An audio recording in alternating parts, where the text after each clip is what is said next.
Well,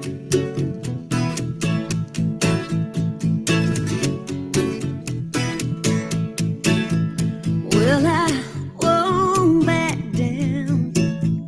No, I won't back down. You can stand me up at the gates of hell, but I won't back down. Gonna stand my ground, won't be turned around. In a world that keeps on dragging me down, gonna stand my ground, and I won't back down. I won't back. Hey, hey, baby. And welcome to I Protest. This is Donald Jeffries here with you. We're going old school again. My old theme song from TFR. It's good to hear. I won't back down. We will not back down. As it comes to be expected, much of the time here, we're having issues with the first guest. We were supposed to have one or two women, I'm not sure, from the people that founded the Rescue the Children, a group that works with Megan Walsh, our very popular guest from last week. So we're going to talk more about that. And they're actually doing something with Megan at 6, so they can only come on for the first hour. But apparently they told Tony they were having issues. So I don't know if we're going to see them or not. I wanted to start the show. I do have a guest for the second hour, Charles Pixley, who's been on before, a very interesting guy. Molly Madison, it says it's dreary here in Northern Virginia. It certainly is. I didn't know I had somebody listening from Northern Virginia. Where you live, well, if you're in Northern Virginia, you got to be pretty close to me. So you know this raining. So good to have a fellow Northern Virginian here. Karen Carpenter, good to see. Karen Carpenter also says Mike Morales. I don't know who Mike Morales is. Am I supposed to know that? I'm sorry to hear that, but I'm not sure who that is. And Chris Buchan, there it is. There's these tech. We have a lot to talk about, obviously. So if we don't get a guest, there's plenty to talk about the first hour. Obviously, with Tucker Carlson being fired, that's a huge, huge event. And I wrote about it on my Substack. And if you don't follow me in Substack, you need to. It's donaldjeffries.substack.com. Bring the Rockfin chat in here, too. I protest, just like the show. So you can go check that out. It was Tuck Go. Tucker Carlson gets canceled. What the hell's going on with Rockfin? Okay, I'm trying to bring okay, there it is. Oh, I see my guest. My guest is here. Okay. Hi. Hi, KK. How are you? Can you hear me? Hi. Hi, can you hear me? Yes, I can hear you. Okay, great. Okay. Yes. So it's not good. It's just gonna be you, not Sylvia. Oh, I don't. That's fine. Either one of you is fine. What happened to your video? I was just texting her. I didn't know she was coming. I don't know. No, that's fine. She doesn't have to. It's up to. I'm glad somebody's here.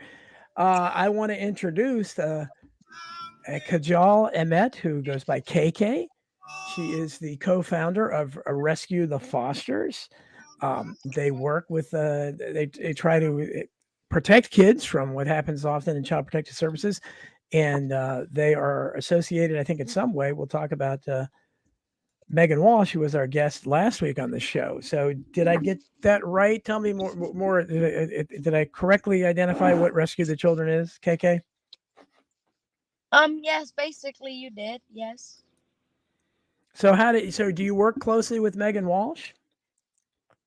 Well, she's a part of our team. Sylvia works more closely to her than I do. Sylvia. Okay. I'm sorry, I didn't put my name in. I was just sitting in the room and I didn't realize I was supposed to enter. That's okay. Sylvia Beachy, right? And she's the other co-founder of Rescue the Children. So good. I know you have an event that you're doing with Megan Walsh, last week's guest. Tell us a little bit about that. What's going on right after the show? So right after the show, we are airing. It's a 3-hour fundraiser for Megan Walsh. So I am her advocate, and we need funding for attorney fees. So anyone that can donate would like to help reunite Megan Walsh with her children, please come over to Rescue the Fosters on Insight after here. And we'll be having a good show. We're also releasing one of the recordings of when I was a caseworker, and I started recording our meetings because I was afraid something was going to happen with a child and they would blame me. So we will be releasing that recording tonight as well. Well, tell us about Rescue the Fosters. How did this start, and tell us how you came to start it. And obviously Megan had some very provocative things to say. I've written about a lot of this stuff. So how did you come to learn these things, and what is the purpose of Protect the Fosters? So Rescue the Fosters. I'm sorry, Rescue the Fosters. Yeah, sorry that's about okay. that. It's the same thing, right? Yeah. But I worked in the foster system for a little over 5 years. I was a case manager. I met KK at Elts Aidmore Group Home. I was a staff member at that time. That's how we met. And then I went over to the the placement side, and I was a case manager for 2 years, and then a transporter, a parent aid and behavior aid. And I found that I could not help the children in the system. It was a lot of cover-ups, a lot of blaming the staff. And then when you did have concerns and you did bring them to the director, I was either written up or put on leave, or it's just the system really needs some help. So I left because I couldn't morally work in the system. And KK aged out last year, and when she aged out, CPS just basically drops them when they age out. Now, what do you mean she aged out? She got to she was a foster child? Yeah, KK was. That's where I met her. KK and I met. She was at Elts Aidmore Group Home, and I was a staff member there. And she was 15 when she came in, and she aged out at 21. So we've known each other for quite a few years. But when she aged out, they just dropped her, and she called me and was like, where do I go? They literally just dropped them on the streets. And and I want to hear but KK, tell us. I'm fascinated because you really saw this firsthand. So what kind of stuff did you see? Obviously, it must have been something to help you to inspire you to co-found a group like this. Yeah, well, I was actually I was astonished at what I saw in the foster system. It's not the same as a normal life. It's in the group home, you think of a stable environment. It's not a stable environment at all. And in fact, that's where I learned about gangs and all of these things that I knew nothing about before. So the group home life is a tough life. It's survival. There's lots of fights, lots of runaways, self-harm. So it's not a regular day that the kids have. I actually really enjoyed working with the girls. But again, I was afraid something was going to happen to a child and they were going to blame me for it. So I left the group home and went over to case managing, thinking that would be better. And it really wasn't. But KK can kind of tell you what group home life is all about. It's just not a stable environment. Well, I would love to hear that, KK, as a foster child. This is fascinating to hear somebody who went through this firsthand. I mean, when you went into it, you don't have to get personal about what your family situation was, but obviously something was going on where you went into foster care. Did you expect that it would be better than what it was? What did you see there that inspired you to want to help found this organization? Well, for me, honestly, I had no idea what foster care was. I never really heard of it until I got into it. But like with all the situations that was happening and why I got in it, of course, I was very emotional, and so it that put a lot of toll on me, just like the whole family situation, and then being around complete strangers that I've never met in my life. It was kind of scary.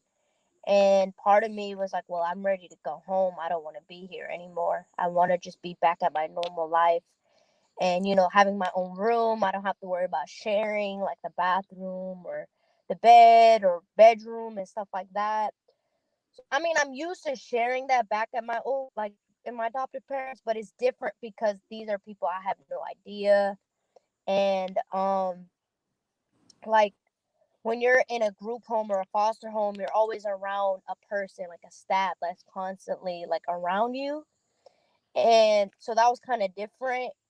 Like when you live in a normal house, like your parents, yeah, they're there and they protect you and keep you safe and stuff like that. But, they give you the privilege, not like, oh, I have to be outside there with you. But sometimes, your foster parent or your staff has to be there. And so that was kind of like some things that were different about it. And then just experiencing like, fighting, gangs. I had a story where I wasn't necessarily in a gang, but I knew people that were like, I guess I was more considered like affiliated, so I knew a little bit. And so one of the girls and she was actually claimed to be GD, and I just knew a little bit about it because of the person I was with at the time. And there was another girl that was she was new to the group home, and she wanted to basically talk about she wanted to switch over to a different side and like be both. And then my roommate didn't like that. So like for me, I'm not really thinking anything of it. Even though I'm trying to act like, oh yeah, I'm a part of the gang life, da da da. So we ended up fighting her, and of course I ended up getting hurt. My roommate got upset. She basically like felt some type of way too, but I ended up getting the last hit. So I experienced fighting. I was actually in a fight too.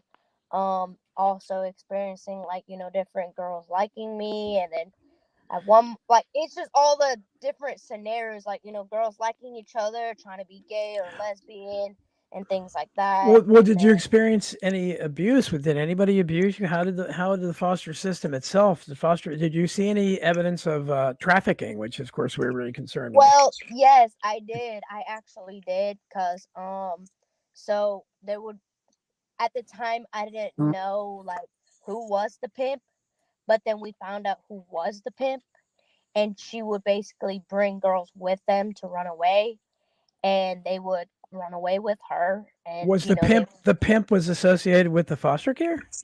yeah. She was Wow. Wow. So she she And was the a was a thing girl in the is, group home.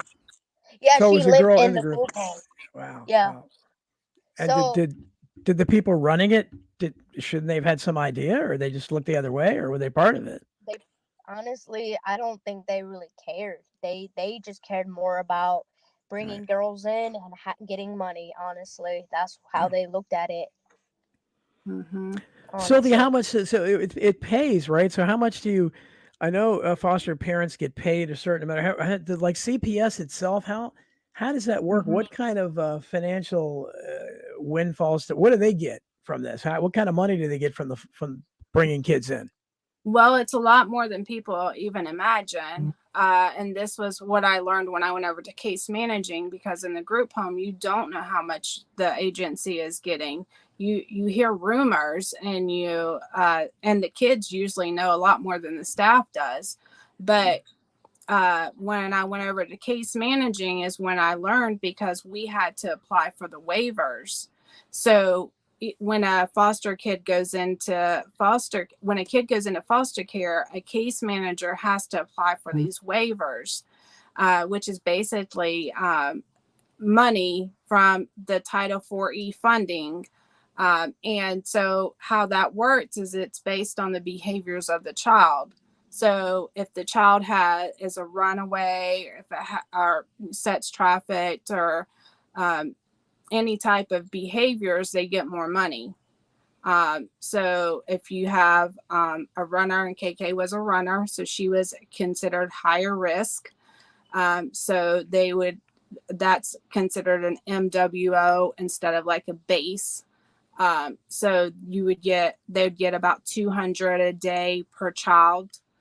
And then if you're base, it's like 135 a day per child. And then how that works is they basically give the foster parent. So in the group home, they just keep it in the agency, but in the foster home, they pay the foster parent $60 a day, 60, and they do negotiate, because those foster parents will be like, well, I'm not taking this child unless you give me 75 a day or 100 a day.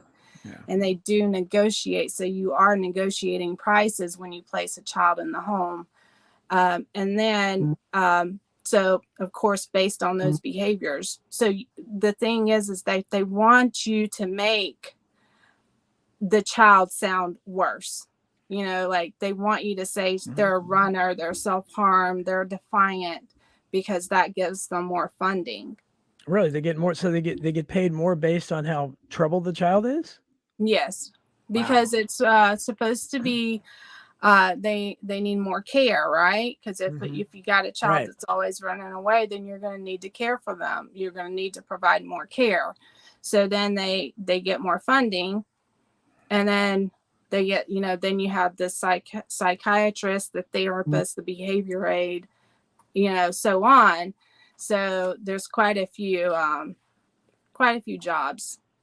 Well, where does the kind of really horrible stuff come from? I don't know how much of that you saw. I talk a lot about Nancy Schaefer, who was in the Georgia CPS, and I think was murdered along with her husband. They both died, supposedly of suicide, but they were. She was about the most vocal critic of CPS out there, and she was, alleging, really widespread child sex trafficking. But what did you see in regards to that, and how widespread is that, and is it just certain states or all states? Is it a national thing? How do you think that works? It's a national thing. I don't know how to explain the environment other than it's not a stable environment. It's not a safe environment. There is no nurture. There is no love. It's basically, and especially, I mean, you don't get me wrong, there are some foster parents that are doing it for the right reasons, but I will tell you, they're far and few between, because think about it. If you have 3 kids in a house and you're getting $60 a day, if you do the math on it, it's almost $6,000 a month. And that's just at the lowest rate.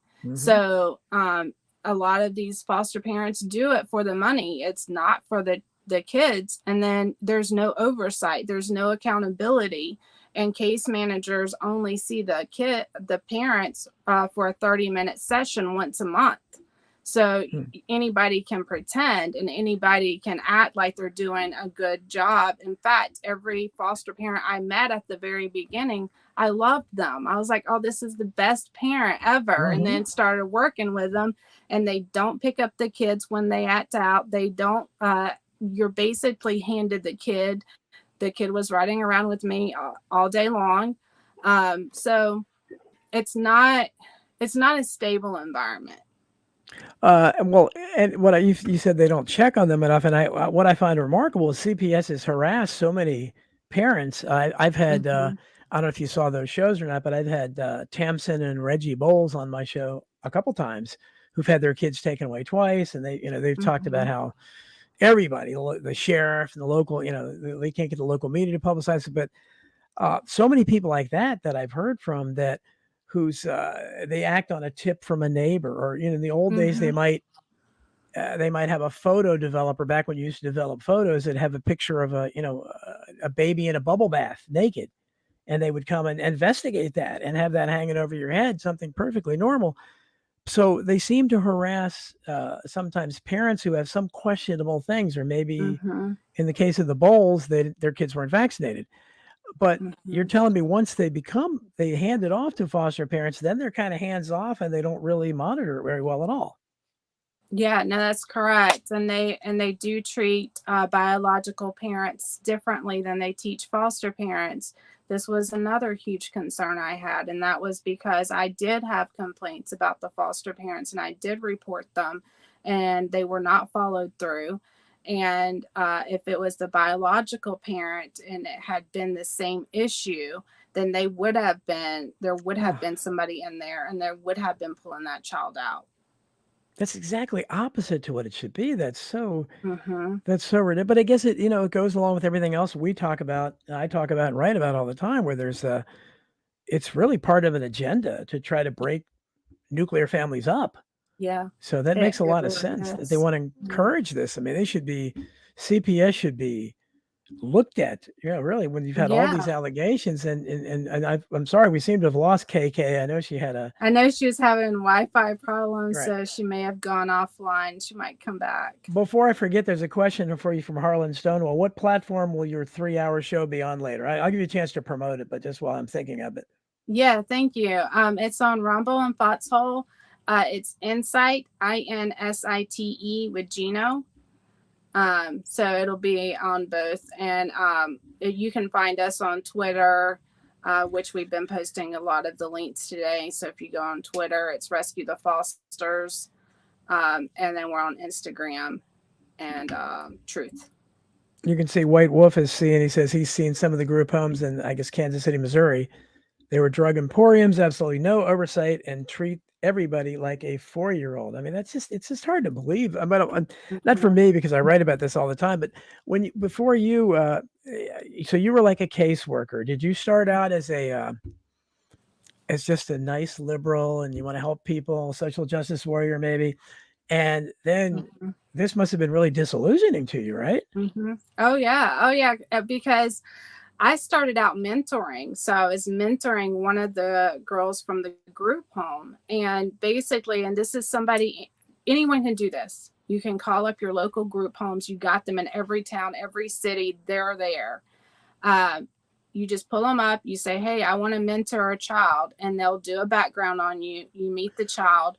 But this is another thing, that when a child is taken into care, they are removed from communication with their family. So they only receive one 15-minute call a day to their family, and that's it. And then there's no time off the campus. So basically what I was doing was I was taking her out for 2 hours a week, and we would go to movies, we would go to shopping, or we'd go to dinner or something like that. And a position opened up at the group home. You don't need a degree. I had no degree at the time. I was a travel agent, and I really enjoyed working with the girls. So I applied for social work at UGA, and I worked on my degree. I received my bachelor's in social work while I was working at the group Social home. work, sure. Mm-hmm. So this is, again, anybody that goes in this field usually starts out that way. So you definitely started out differently politically. In Rockford, we have Christy Ripperger over there. Nice. And Christy, you're too generous. You're tipping all the time. Thank you. She says, this makes me want to become a foster parent, not for the money. I considered it several years ago, and coworkers who had previously been foster parents convinced me that it was a bad idea. Do the guests have any advice? Any advice for Christy? I think if you are in it for the children, you should. Now, they do give the good ones a tough time. I will tell you that. But, and this is the problem, because they do treat the foster parents just like the workers. So if you're a good parent that is showing nurture to a child, you have to really watch yourself, because they turn it around on you. Because, that's kind of what they've done, is they've taken all the nurture out of the foster system, and they kind of do like a big bubble right here, so I definitely think kids need good foster parents, and there are kids in the system that do need help. The problem is that we've overcrowded this system with too many kids and not enough homes. And that's because we're taking the kids that don't need to be in the system, and we're usually not removing the ones that do need to be in the system. White Wolf wants to hear you describe the whole modus operandi. I'm not sure what he means by that, but I'm do not sure you? either. Okay. Well, I guess maybe he's saying like, is there? What do you think the motive? And again, you're coming. Yeah, I'm looking at you and thinking maybe you're kind of a starry-eyed. You want to go into social services again. People that go into that have a certain mindset. You want to help Hmm. people, but you're probably basically liberal, and you come into this and you run up against these things that probably shock you. So what is your view, big picture, when you start rescue the Fosters? Um, how do you plan to rescue them, and what do you think you're rescuing them from? Do you just think the system is totally corrupt? Can it be fixed, or do you just need to be scrapped and have something completely indifferent? It needs to be scrapped. Yeah, But what you're right. I was a liberal. I mean, I have pictures of me on the Elts Aidmore campus with a purple, rainbow hat and feathers, sure. and pushing the LGBTQ community, Hmm, sure. and saying that, yeah, we are helping the kids, when in fact we were hurting the kids. And I Hmm. had no idea until I was in the system completely, and it took me about 4 years to even realize what was going on. So it's kind of like it's a wake-up call. And Yeah, I'm afraid that America is waking up too slowly, especially for our youth. And the other thing that I didn't realize was that we had a sex trafficking issue until I was in yeah, the foster system. I thought there was just one or two kids that came in that were sex trafficked, and then it turned out that every kid that was coming in was sexually abused or sex trafficked, and it was only a few that weren't. And that's when I started realizing that we had a problem. The other thing I had no idea about was the psychotropic medication that they put these kids on. sure. I was, I didn't believe in medication. You don't put kids on medication. And all of a sudden, every kid that's coming in is diagnosed with oppositional defiant disorder and placed on some type of tropic medication that Right. makes them more aggressive or suicidal. Oh, we see abuse of that basically in the school systems as well. Everybody's on Mm-hmm. Ritalin and Adderall. Christy says, does she understand correctly? The system does not want nurturing father parents. Do foster parents ever Mm-hmm. adopt their foster children? Yeah, they do. They do. Foster, but so there are different types of foster parents. So there are parents that say that they will adopt and parents that say they don't. There's not a lot of them that adopt, but there are a few of them that do. What was the question? Uh, well, she said, does the system does not want nurturing foster parents? No, Yeah, that's incredible. It really is. So the good ones that are there, they have to, they have to fight. yeah, and they have to really want to do this because they must recognize how the system is.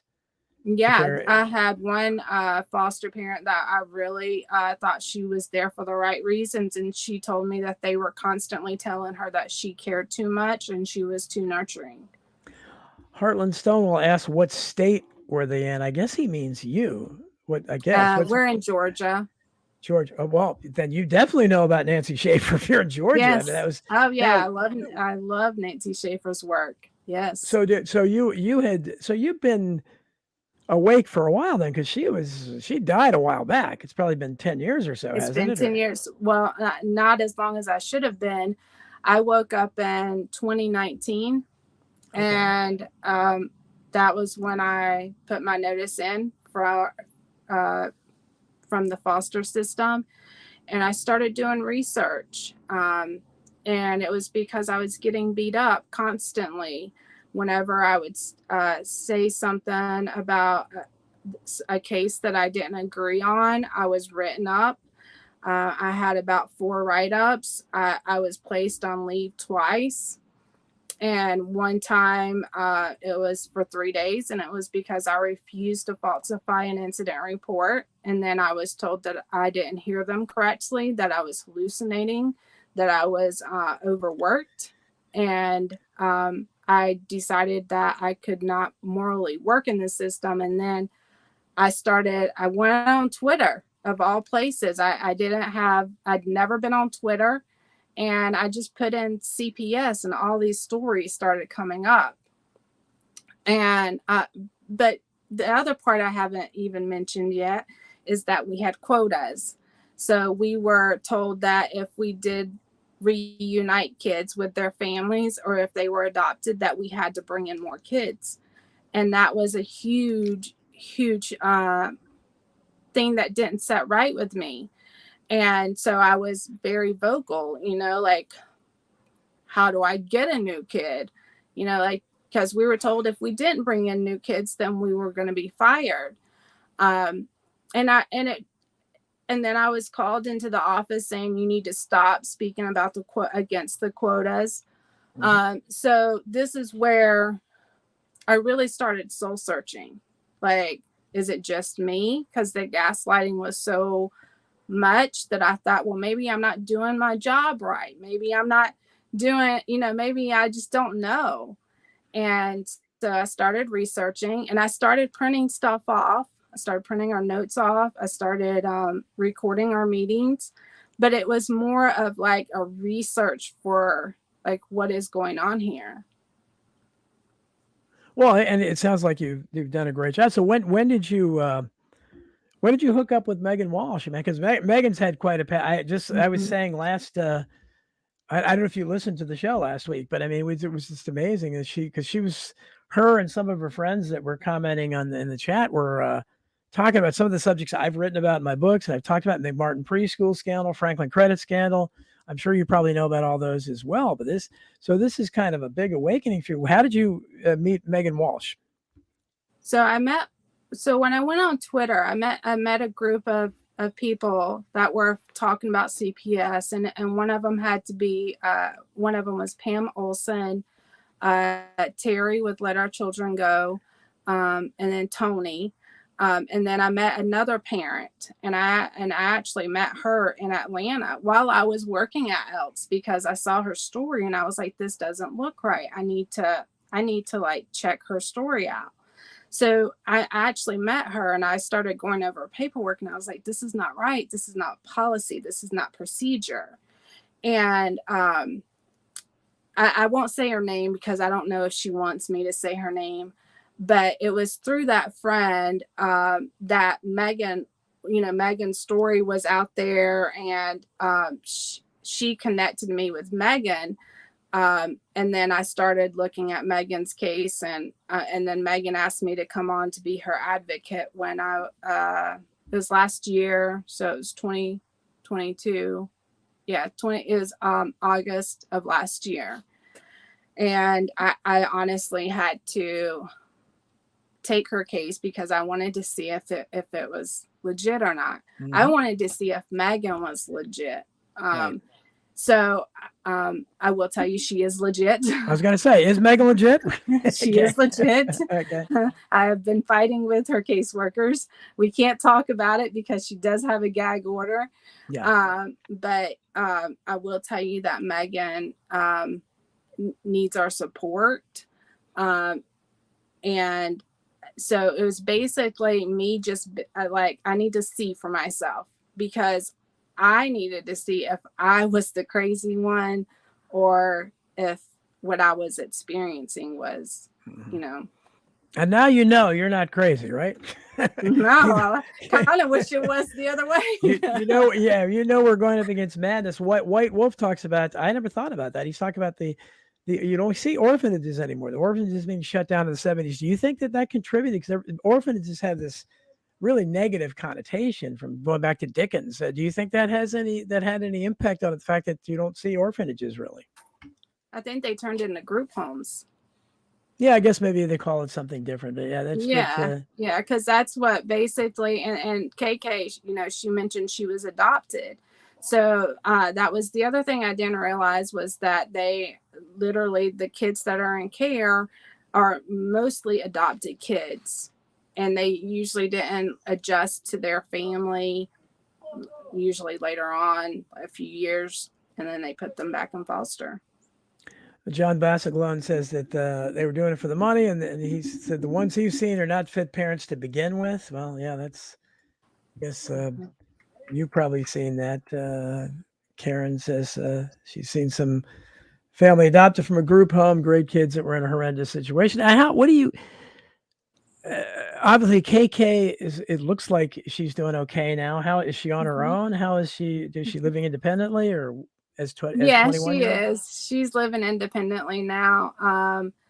She lived with me for just a few months until she figured it out because she was honestly like, "Where do I go? I don't have a place to go." So I was like, "Well, just come stay with me." And then, she's been a part of my family. So she stayed with my mom and then my brother.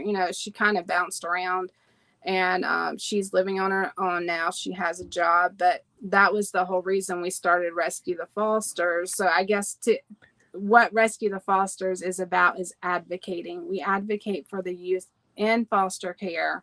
We give them a voice because that's the one thing that they don't have. And that was another thing that I realized in the foster system, that as a case manager, when I would speak up for the kids, I was even like, well, they're liars. They're just trying to get out of things. So we advocate for them. And then we also, when they age out of the system, offer resources for job skills, interview, like clothing, interview skills, applying for jobs, housing. And then we help families navigating the foster Well, system. how do you get? But how do you get involved? Like, as if you're advocating for the foster children, do Mhm. they contact you, or do you hear about a situation and you try to become involved? And how? I'm imagining CPS probably doesn't look too favorably upon you. How do they react to you getting involved? Well, I am an organization, a nonprofit, just as they are. So I don't really, the kids basically are, and we haven't had a ton of kids reach out to me, and I think that's because they don't know that we are here. I did meet one child. Well, he was 21. I met him on the streets. Um, and I asked him how we could help him get off the streets, and he said he needed an ID to get a job because he didn't have any documentation. And then we actually ended up reuniting him with his biological mother that he had not seen since he was 6 years old. So we're more about reunification, keeping the family together, and then just it's simple things that people don't even realize, that when the kids are dropped from the foster system, that they don't give them the documents, and then the kids are in survival mode and they don't think through how to get your documents. um, Yeah. Anyway, White so Wolf wants to talk more about the psychotropic drugs. Is it? So I would imagine in foster care, it's probably even a higher percentage. And I mean, now they claim it's like 1 out of 10 kids are on the autism spectrum or something because of the vaccines. And I imagine in foster care, it's the kids that are on some kind of psychotropic drugs. It's probably a huge percentage. yeah, Am I wrong in that? no, you're right. And that was another thing, was that I didn't realize that the majority of kids are placed on psychotropic medication. I thought it was going to be like one or two, and it was more like if they weren't on the medication, then they were doing good. And that was a huge issue I had, because some of the medications that they're using cause long life lifelong effects, like kidney failure when they're an adult and Yeah. things like that. Um, Another medication that they use for insomnia is clonidine. And do you know what clonidine is? No, I don't. It's an adult blood pressure medication. Oh, and they give that to them for insomnia? That Knocks them seems right kind of, out. yeah, boy. Well, that's the important thing, isn't it? Jeez. Mm-hmm. I hate to laugh, but sometimes you got to laugh because Yeah, it's crazy. no, absolutely. I'm going to see if there's whatever questions they have for you. Yeah, Georgie Heartland Sun says a red state utopia falling. What? I mean, you're living in Georgia. I mean, there's a lot of things going on there. That's kind of Oh yeah, land of Georgia. a Yeah. land of election fraud and so forth. Oh yeah. So what? Because I want to give you time. I know you have about 7 minutes. Yeah. what you're doing again. Talk about what's coming up next, what you're doing with Megan, and what are you going to discuss in that 3-hour presentation?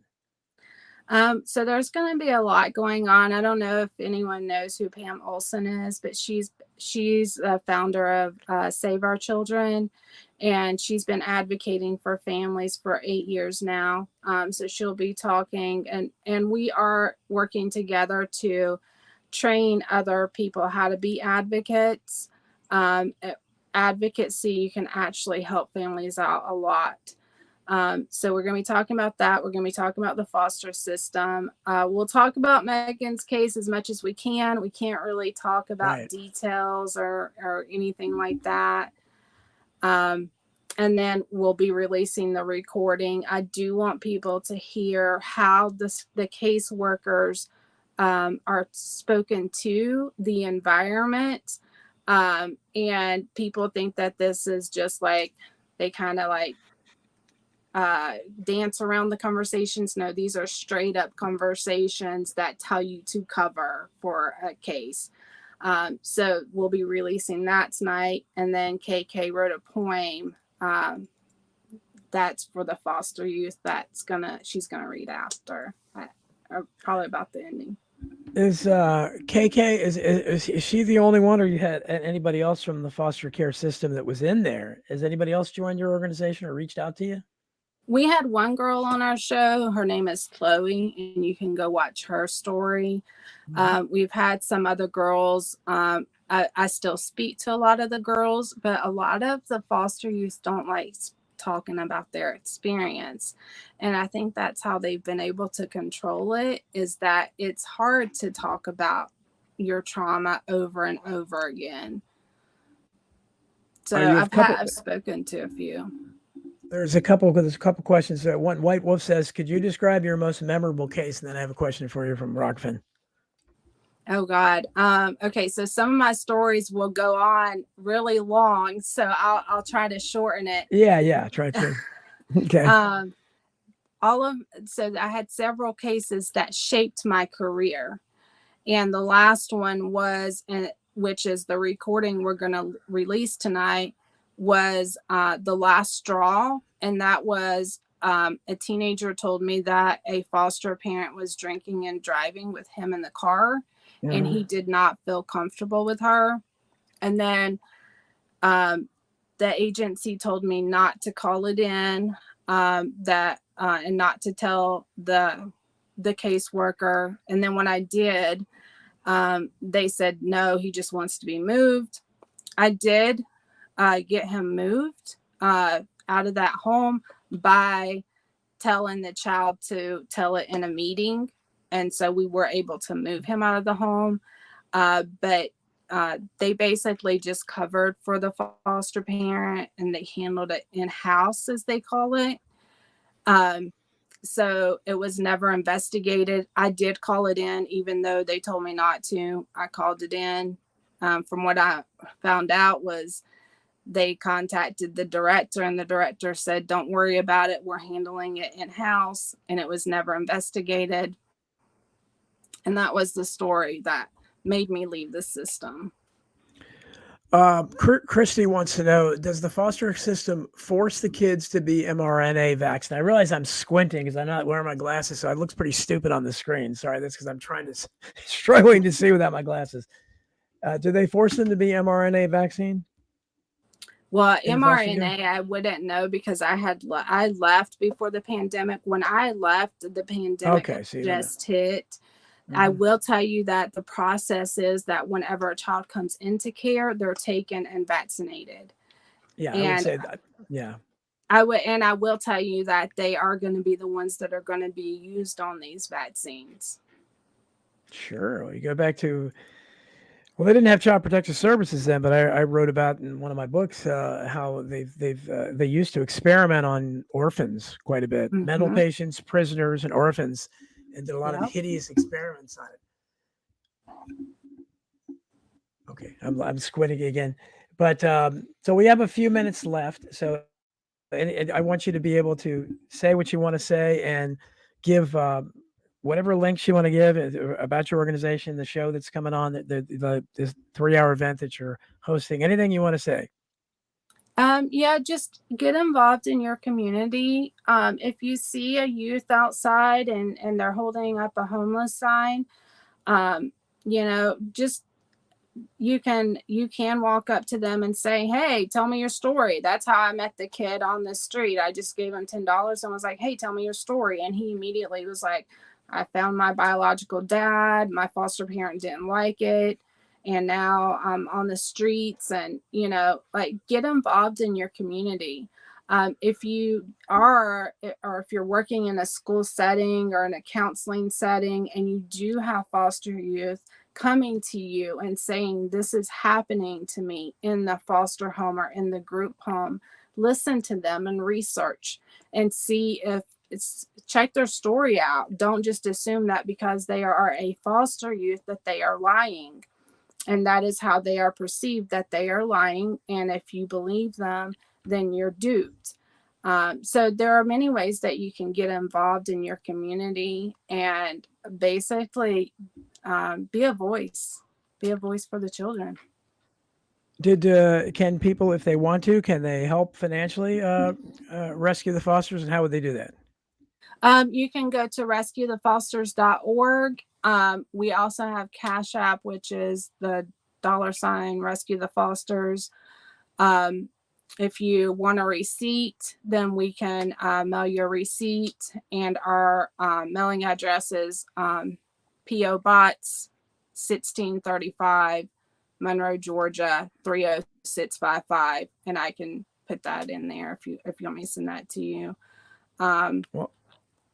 Well, fantastic. And Sylvia Beachy, I really appreciate you being here. I'm sorry we lost KK. Give her my best. A good luck to you and Megan Walsh. Megan says she wants to come back, so we'll probably have her back on again sometime. Oh, good. Great talking with you. After this case. Thank you so much, and thank you for having me on. Well, you're doing great work. Good luck to you. Thank you. You too. Take care. Thank you. Bye. Bye. Okay, we have about 10 minutes before we have our second guest. Lots of people here, and I don't know what's going on with Rockfin, guys. I don't see any of the usual suspects of it. I'm not going to name them, but there's a usual contingent that's always in Rockfin. I don't see them on YouTube either. So they're either suddenly not listening to my show, or they all got busy at once. But so I'm not seeing familiar names. Christy is holding up her end of their. Okay, Christy says, can I post in show notes the address for Megan Walsh fundraiser? Oh yeah, she told me more. Dang. She said it at the beginning of the show. Did she say it again? I guess she didn't say it at the end. Yeah, I will try to find it. Over here, we got a lot of people. Again, Molly Madison, good to see someone in Northern Virginia. I don't get that too often. Of course, Felix, Deborah Wheeler, Chris Graves, always here.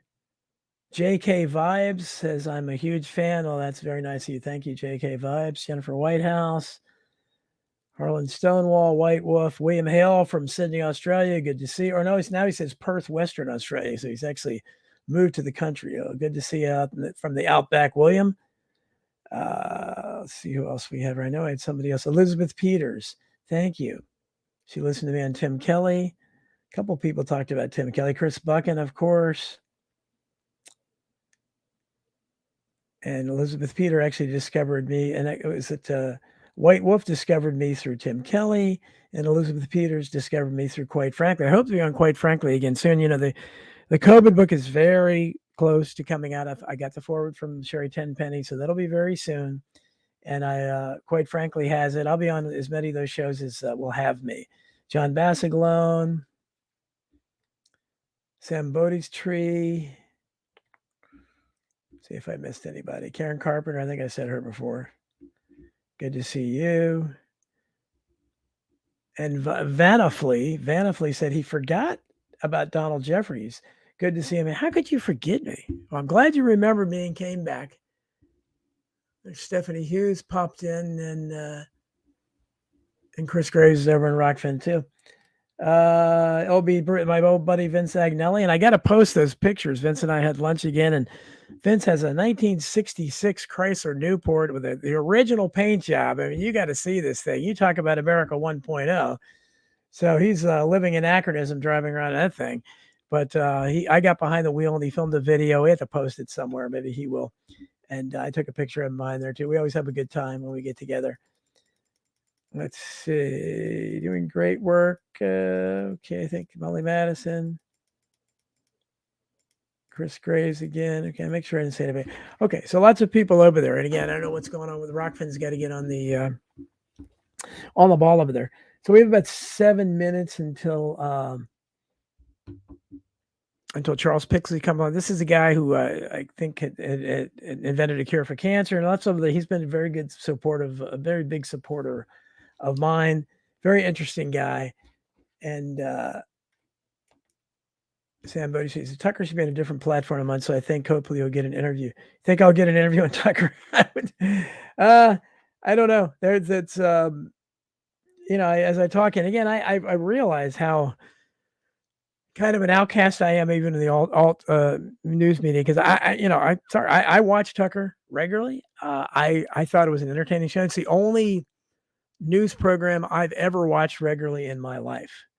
And, I've been watching TV for a long time. I didn't watch much of it, but I've certainly, when I was younger, before the internet and everything, that was the only way to get information other than reading newspapers and magazines, which I did.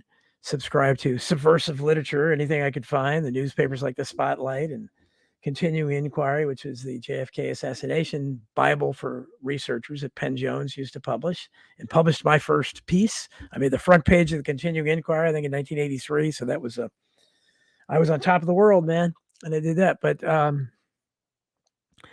I realize that, there's so many people that don't, and I'm sure we'll be talking about this on America Unplugged probably tomorrow, but it's just, I take people at face value until it's proven otherwise. I know that there's so many people out there that are compromised and are agents. We know Cass Sunstein wanted to plant them everywhere.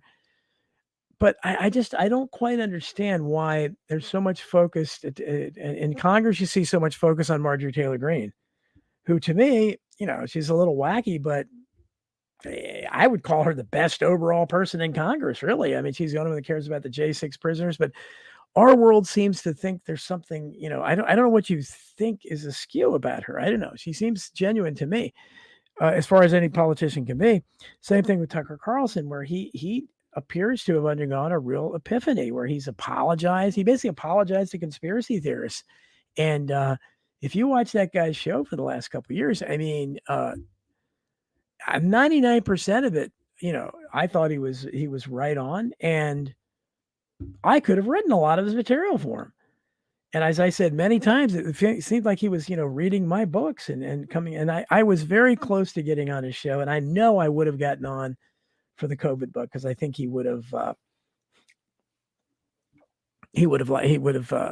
liked it if I could have gotten his attention. But at any rate, he's gone now, and it's I don't know. Maybe people are happy, but if he was controlled opposition, which he could have been, then he's gone now. So they don't have that platform to have him pass this. And I don't know what disinformation when he's talking about things being corrupt and he's saying the government killed Kennedy. I don't know if that's disinformation. It's true. Karen Carpenter said ABC butchered an interview with RFK Jr. Yep, I saw that. I don't know that they butchered it. I think they purposely did it because the woman came out and said, he was passing on vaccine disinformation, and so they edited it. And I'm surprised he got an interview with ABC, to tell you the truth. And I thought he handled it pretty well because he said at one point, so I don't know how because they kept harping on his family and his stupid sisters, especially that crazy Carrie Kennedy, whose judgment is best reflected in the fact that she married mobster Andrew Cuomo and bred with him. Okay, I'm sorry, I don't I don't think much of your judgment, but he, she said some ridiculous things about him, said why anybody believes him, he's a conspiracy nut, and so of course they were throwing all these things at it and saying, when your own family, and I, if I was running for public office, that would be the case here. If your own family, you can't get your own family to vote for you, well, that's the case in a lot of our families, folks.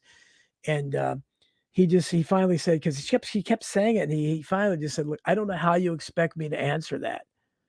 And he's other than that, I think they're wrong, and she did shut her up, but I thought that was pretty good. Molly Madison, did you see the law against anti-Semitic speech and flyers are now hate? Yes, I tweeted about that today, and very disturbing because again, that's what I say. I like David Knight.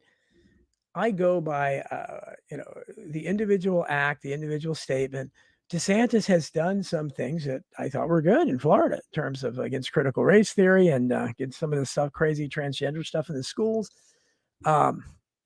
He initially came out against our war in Ukraine, but then he kind of seemed to backpedal the next day. But so, and I certainly offering to protect Trump from the ludicrous prosecution in New York was, I think, a pretty bold move. And of course, Trump, being the actor he is, didn't take him up for it on it. But yeah, this is very disturbing but we know that DeSantis is at least as beholden to Israel and the Zionist as Trump is.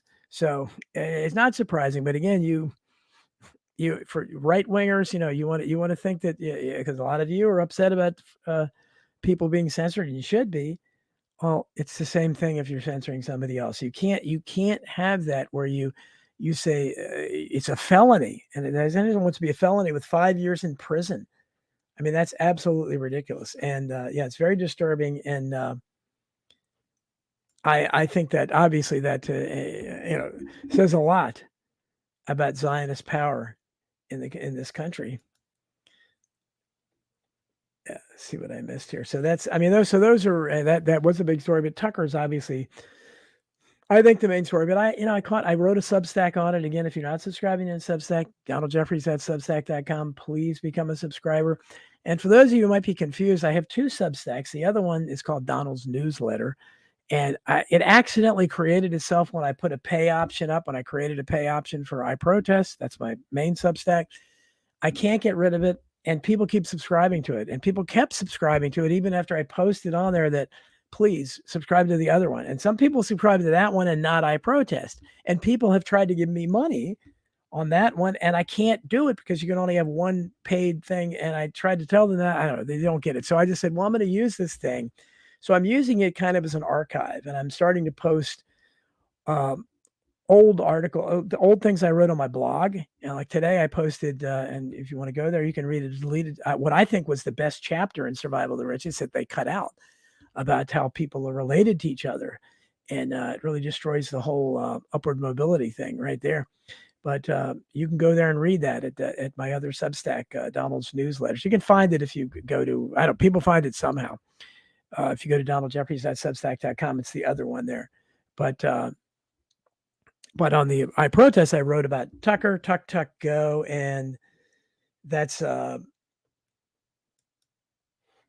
the one that's getting all the attention. And the article I wrote about Tucker, Naomi Wolf is supposed to publish it on Daily Cloud. I didn't see it there yet. That's supposed to have 1.8 million subscribers or something. So I hope it gets up there. He said it would. So Molly Madison says DeSantis was in the Pilgrim site in college. Yeah, supposedly he was. I heard he was skull and bones. I don't know if that's true or not. But again, if you look, and that's what I said. But you look at any of these guys' backgrounds, and I really like David Knight's take on it. He's talked about DeSantis when he does something good, I support him, and that's the way it was anybody. If Adam Schiff, or one of the worst AOC, one of the worst politicians, people that are odious, if they came up with something that was good, said something good or some kind of good legislation, I would go for it. Ilhan Omar has said some things I agree with about Israel and our foreign policy with that. So you have to judge it individually. But Tucker, when he was talking about the things he had people on his show that he had families on that had been injured by vaccines. Nobody else is talking about that. He gave the only platform to Glenn Greenwald. Glenn Greenwald is one of those few classical liberals. Naomi Wolf, my friend Naomi Wolf, it's the only platform she had. Now she's lost her biggest platform. She has to go in the war room with Steve Bannon. Does that discredit her? And she's promoting my work. She just wrote a nice blurb for the COVID book. She wrote a foreword to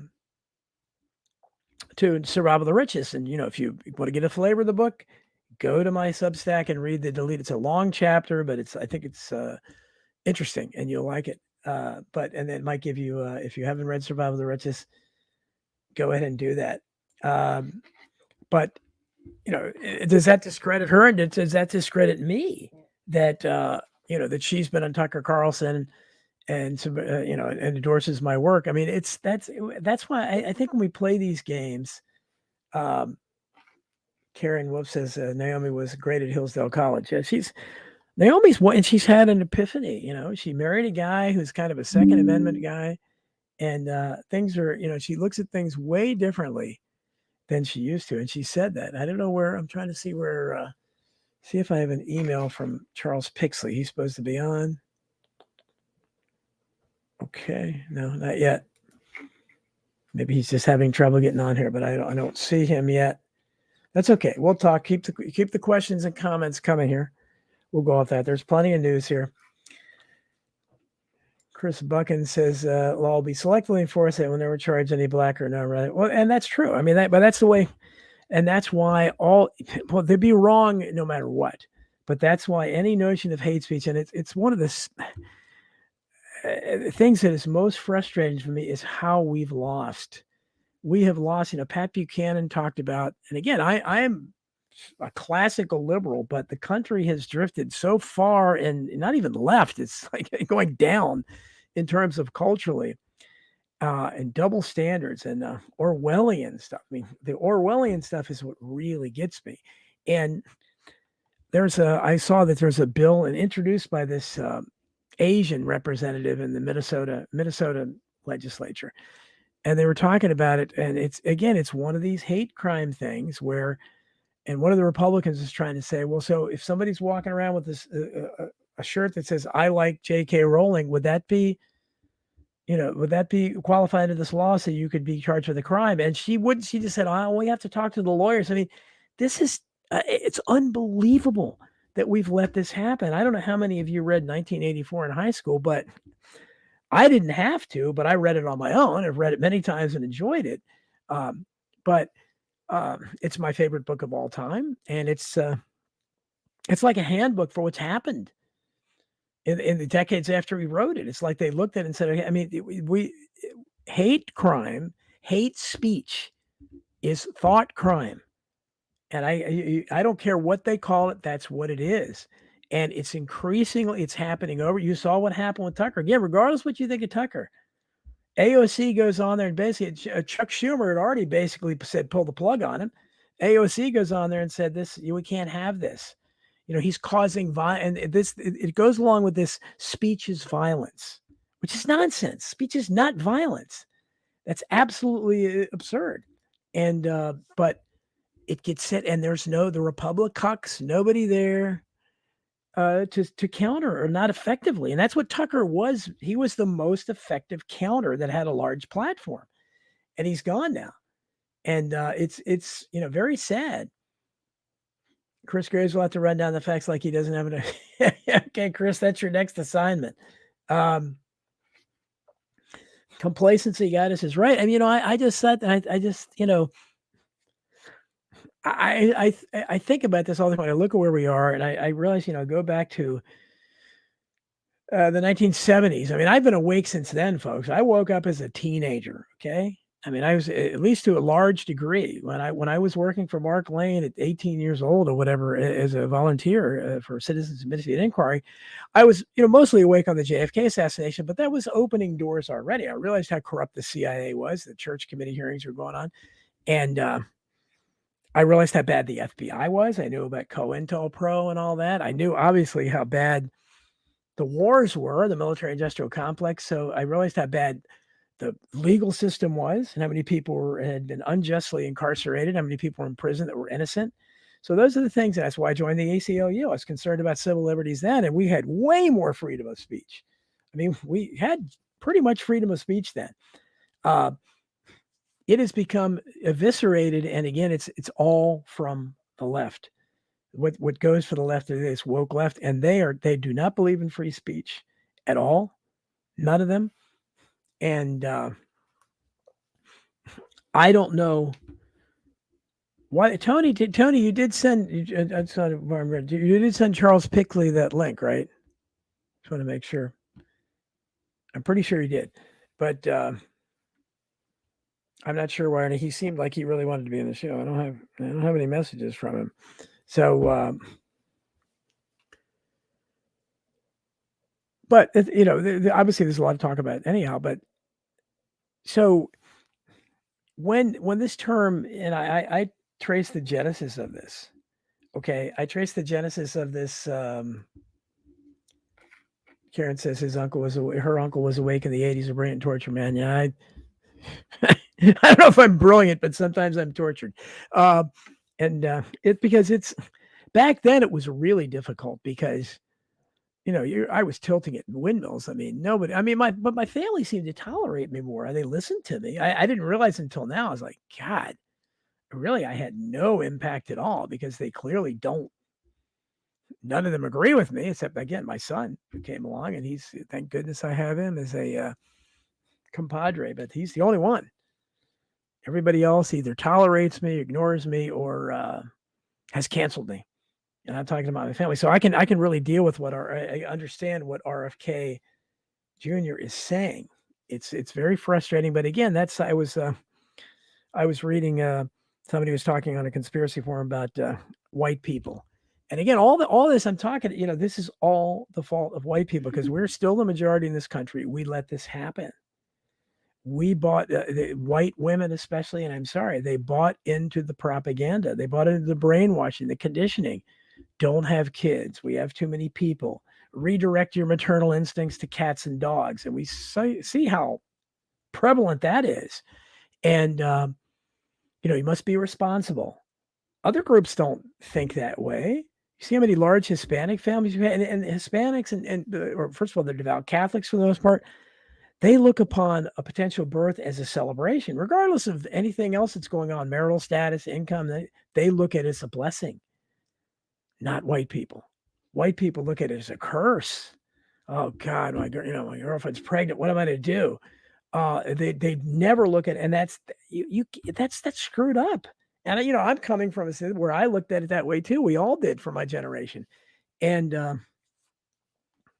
between that and buying into the this creeping, not socialism because we're not getting anything at it, but this creeping mindset that has resulted in Orwellian stuff where you have in Saturday Night Live, I think it was the 90s, probably the 90s, I think, when the Phil Hartman, I was one of the few characters on there at the original cast that I thought was really funny. And I think his death was very suspicious. And Chris Graves probably remembers that's how I discovered Dave McGowan. Years ago, I was looking up something. I was suspicious about Phil Hartman's death, and Dave was the only other one who questioned it. So that's how I discovered him. But he invented this guy, politically incorrect guy on Saturday Night Live. That's where political incorrectness came from. And I remember first seeing it, I said, what the hell is that? And I was surprised how quickly people laughed at it and accepted it. And then it's became part of the lexicon. And Bill Maher, this odious Bill Maher, had a show called Politically Incorrect. And I used to watch it. I didn't want to watch it, but back then at the data center I worked at, we didn't have internet yet. And we had a little TV in the data center, and I would turn it on every night because that was the only channel we could get politically incorrect. And it was the most politically correct show you've ever seen. I mean, all he did was defend Bill Clinton from whatever scandal was going on. I mean, he claimed he was a libertarian because he wanted to legalize drugs, but that was it. But so by that time, political correctness is getting ingrained into the John Bussing will say, ever since I run Nundare Conspiracy. Yes, that book woke up a lot of people. And if you ever, and I wish more people would read The Unreals. That's my only novel I've had published, my first book. It's written as a young me. I wrote it when I was young, but it has a lot of my fledgling philosophy in it, and I think it's pretty creative, pretty funny, and that's one of the characters in there who was a community college professor who suddenly went down the rabbit hole. And his tagline was, if only I'd never read Nundare Call a Conspiracy. And I actually got that from a right-wing pharmacist that who turned me on to right-wing politics back then. He's the one who told me about that. And he used to So funny. I worked at the hospital then, and he would call me. Hi, Don. He talked like Hugh Beaumont and looked like Hugh Beaumont from Leave It to Beaver, by the way. He'd say the late great Owen White. And what I did in the Unreals is I just put names. I just put his name in there, and I put other people I put their real names. And I figured they're never going to read it, and it's a tribute to them. So so I thought that was cool to do that. And but he used to give me. I probably still have it around here. So many at that time before the internet, they had these newsletters, and I learned about the Spotlight through him. He kept giving me, copies of the Spotlight before I subscribed to it. I said, wow, this is pretty cool. And, this Bilderberger stuff and all these things I never heard of really. But so there were, that's the way you had to go at that time to even try to find out about this stuff.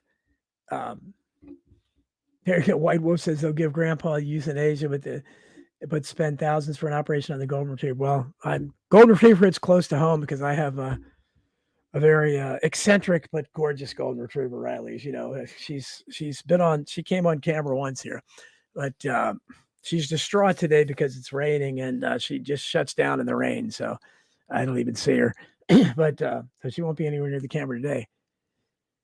But and boy, I don't know what happened to Charles Pixley, and he didn't email me either. All right, actually, maybe he did over here. Hold on a second. Let me just check and see. Sorry, guys. Live radio. No, not from him. So I'm not sure what happened. I assume Tony sent the link to him, and I don't know. He seemed like he really wanted to be on the show. But it is what it is. And where was I? So but as you watch these things and the genesis from politically correct concept of that was a short leap from there to the concept of hate speech. And I remember when I first started hearing hate speech, I thought, what and again, there was no opposition except people like me. I mean, when I first heard, I was probably still working my blue collar job, pulling 1,000-pound carts around. So who the hell was listening to me? And then later I was a realtor or something. Again, I was ranting and raving, but people were like, again, complacency is what you talk about. Stupidity. Complacency is a kinder word for it. But people just let it happen. The majority let it happen. And the problem we face now is that the people that were alive then were way more likely to protest than the brain dead zombies we have now. Dan Plemick says, I protest too, Don. You were, oh, thank you. Thank you, sir, on Tim Kelly. I'm glad you liked it. Tim Kelly's great. And I'll be back on it again soon after when the book is published, the COVID book. I'll be doing the rounds of all those shows. But so, and it has become ingrained now. The left, everybody on the left, and they just cavalierly throw this hate speech, and again, Tucker was pretty good on battling that. But I don't see too many Republicans. In fact, what they'll do is if blacks attack whites, which of course we know happens, like millions of times more often than whites attacking blacks. But whenever they do, these conservatives will rush to say that's a hate crime. No, there's no such thing as a hate crime. Fight the concept. Don't fall into their world. There's no such thing as hate speech. Hate is a human emotion. And it's at the heart of identity politics. Identity politics, which is destroying this country completely. The woke left is built on identity politics. It's 100% emotion. It's not based on reason. It's not based on law. That's why you can't have a country like that. Chris over in Rockman says he posted on Twitter earlier his video of him in front of Phil Hartman's old house and see it. He's been publishing a lot. I mean, posting a lot of great pictures of himself in front of Oswald's grave and place like it when he made his cross country trek. Very cool.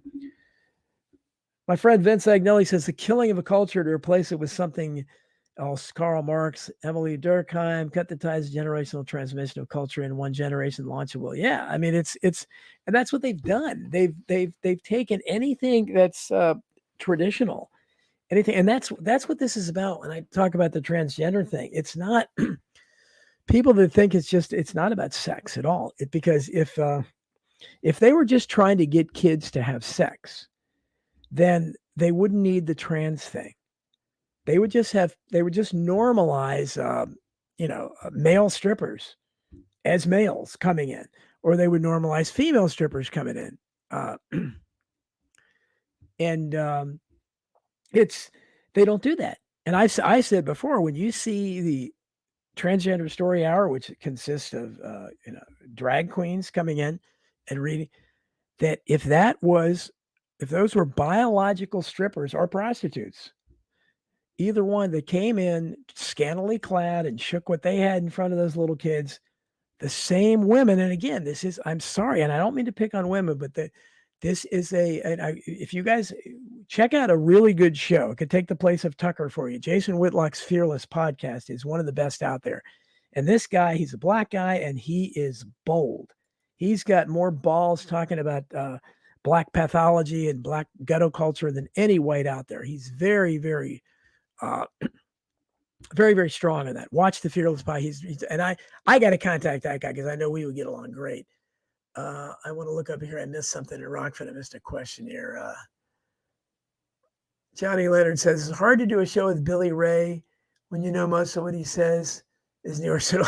I don't know that most of what Billy Ray says is New York City liberal BS.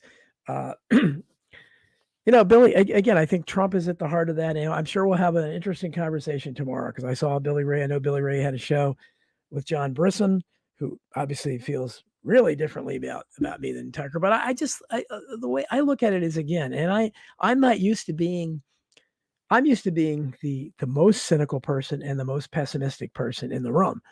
And my family, they would find it hard to believe that I'm the sunny, optimistic one. But in this world, in our conspiracy world, I pretty much am one of the most optimistic people I see out there.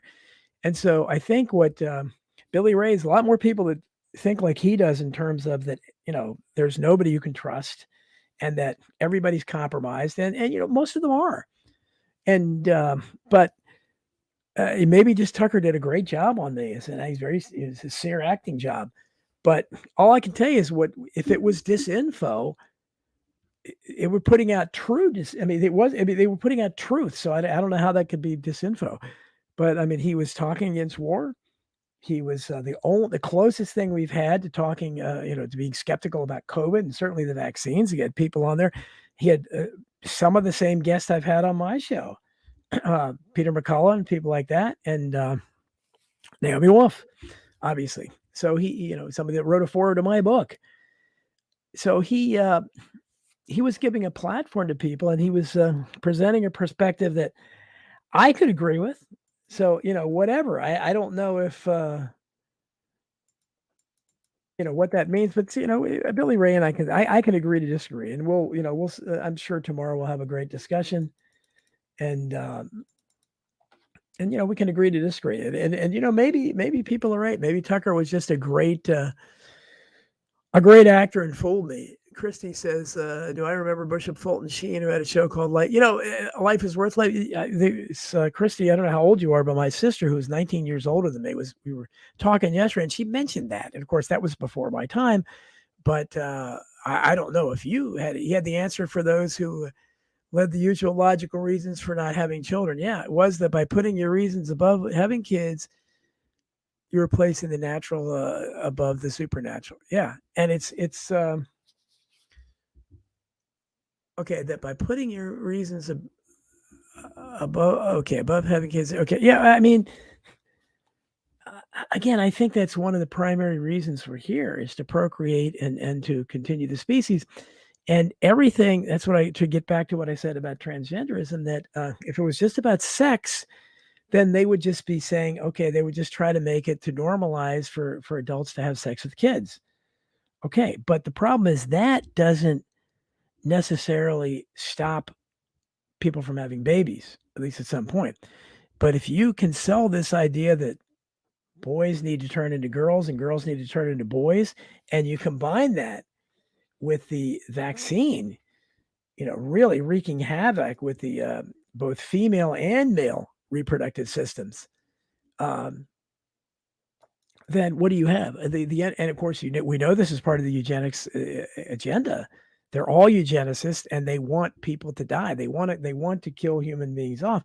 This is their agenda. They've been at it for a century or more. So, I think it adds up to, that this is why it's a big difference from having pedophiles. Is obviously, as bad as that is, that doesn't, however, that's not twisted enough for them, apparently. Instead, that's why I suggested, and I was fairly serious. Not that Ali Alexander is anybody I know, and I'm not saying certainly what he did was pretty ridiculous, but if somebody like that, if he suddenly just said he was confused and he wasn't sure about his gender, I think it would go away. I think, again, the people that are buying this are looking at that once you throw that in there and you throw their stupid terms around, well, I'm gender fluid, non-binary, whatever, all those crazy terms they come up with that are supposed to mean something, but mean something to them. And they're all Orwell. Every one of them are Orwellian terms. If you look at them, it's like, what are you talking about? This is ridiculous. So that would be, and to me, anybody that got caught with an underage kid, and again, I'm not saying, I'm not giving them legal advice or hoping they get off, but that would be a defense for them. Just say, hey, look, I'm gender confused because we see what's happening. We saw out here in Loudoun County, my neighboring county where I worked there, the parent that was tackled and arrested at a school board meeting for having the audacity to complain to the ridiculous school officials who let a boy claiming who was identified as a woman go into the girls' restroom and rape his daughter. They arrested him. Now, if that doesn't tell you where we are as a society, your daughter is raped in school by a freak. Well, he isn't a freak because he didn't do anything except, I think he's still obviously has his equipment, but a rapist. And the school takes up for the rapist, just like if you see the transgender, the violent, and they get violent real quickly, just like Antifa and Black Lives Matters. Getting upset at the handful, again, the handful of Christian protesters because we don't get out their numbers. They do.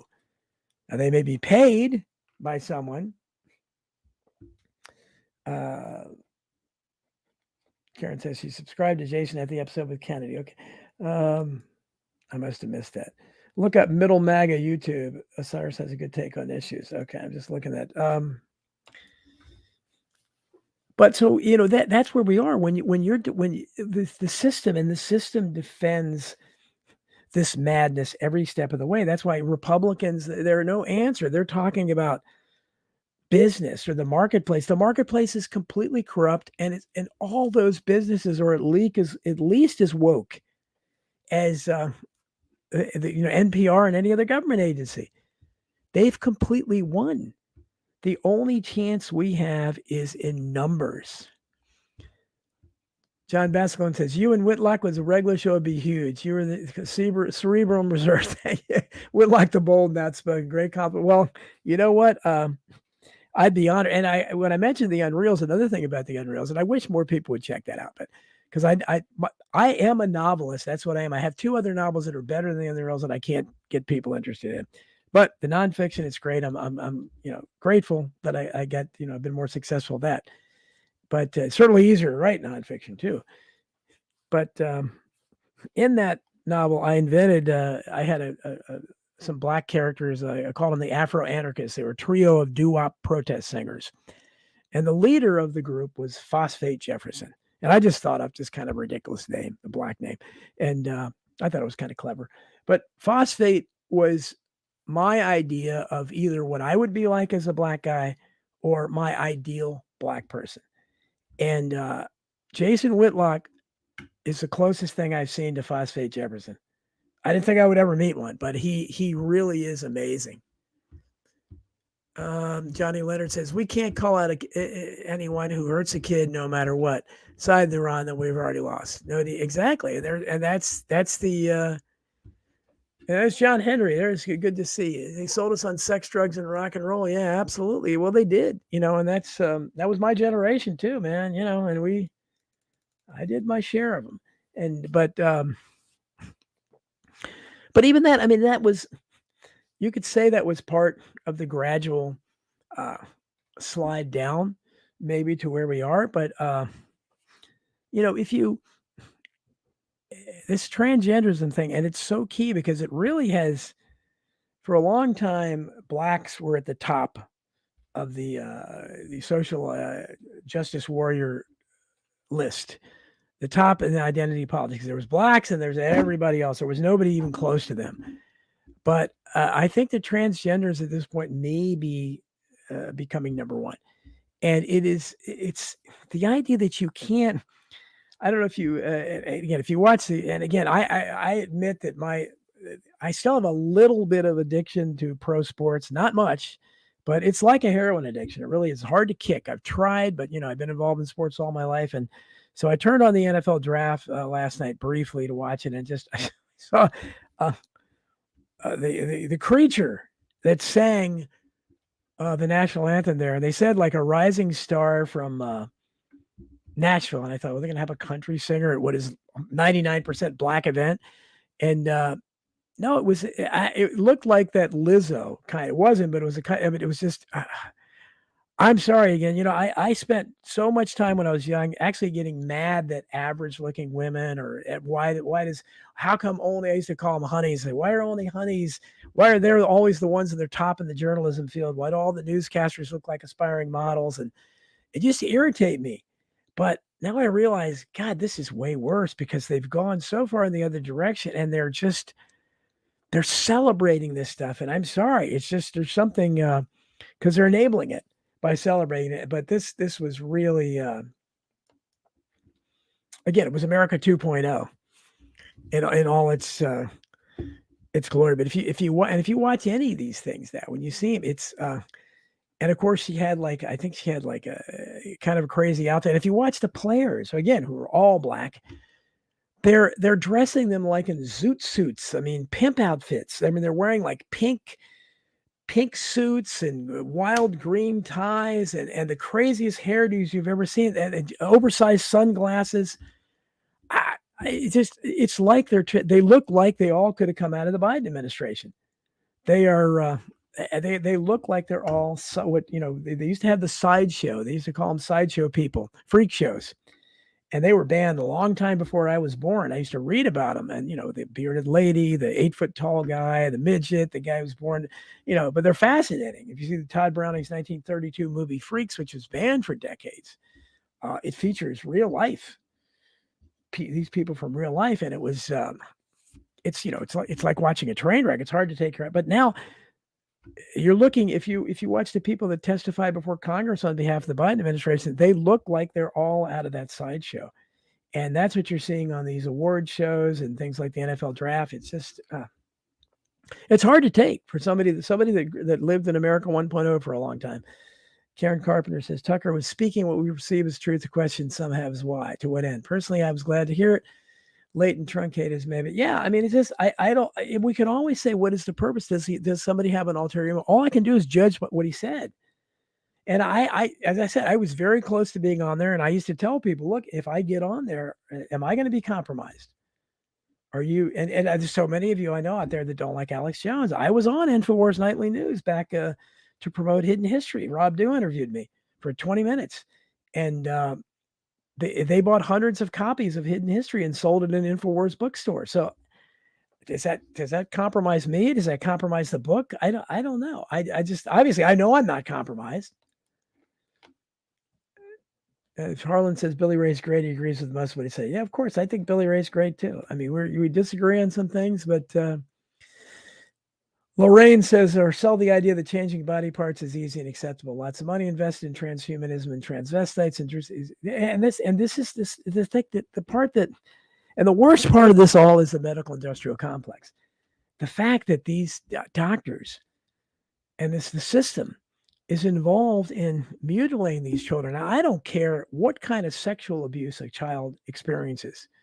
If they were raped repeatedly by their uncle for 5 years or something, which is some of them happens, it's obviously traumatic and terrible. But I would argue that cutting off a little girl's breasts or cutting off a boy's penis, I would argue, and injecting them with puberty blocking hormones, deadly substances, I would argue that that's a much higher form of abuse than actually sexually assaulting a child. And that's where we are now. And I mean, I've, a couple of people that used to like me and said, well, I listened to your interview and You're transphobic. Well, yeah, I guess I am. I'm not. Well, maybe I am scared of it, phobia. But I mean, I think it's insanity, and I'm sorry, I really do. Uh, Vince says eugenics and depopulation are a large part of sociology. Get a textbook on it. Try the one by Reese McGee. Yeah, absolutely. I mean, that's why if you look and see what these people have been wanting, you can argue about why they want to decrease the population, but they do. I mean, they can't stop talking about it, and it's been going on since the days. I talk about Woodrow Wilson, who was one of the first big eugenicists in public life, and he started a forced sterilization policy in New Jersey when he was governor of New Jersey, early 1900s, and lots of people, probably disproportionately black, but they would look at women who either supposedly were mentally retarded or had some kind of developmental delay, which would probably be half of America today, or they were maybe drank, they were considered promiscuous. They came from a family where their insanity ran in the family. All these reasons were used, or maybe they were just too poor, were used to sterilize these women.